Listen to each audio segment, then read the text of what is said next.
Təsəvvür edin, elə bir qida var ki, idmançılar onu yarışdan əvvəl yeyir. Çünki bədənə çox tez enerji verir. Bu qidanın içində elə maddələr var ki, insanın əhvalını yaxşılaşdırır. Hətta özünü daha çox xoşbəxt hiss etməyə kömək edir. Ən maraqlı tərəfi isə budur ki, biz onu adi meyvə hesab edirik. Amma elmi olaraq o gilə meyvə sayılır. Bu qədər faydalı, maraqlı və hamımızın sevdiyi bu qidanın banan olduğunu bilirdiniz? Banan idmançılar üçün əsl enerji mənbəyidir. Onu yeyəndə bədən çox tez güclənir. Ona görə də bir çox idmançı yarışdan əvvəl məhz banan seçir. Bundan əlavə banan ürək üçün çox faydalıdır. Çünki tərkibində kalium adlı vacib maddə var.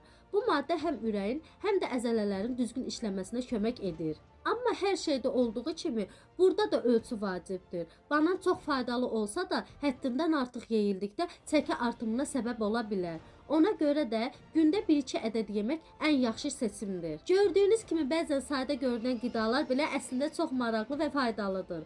Ona görə də yediklərimizə diqqətlə yanaşmaq vacibdir. Siz də daha çox faydalı məlumatlar əldə etmək istərsinizsə, səhifəmi izləməyi unutmayın.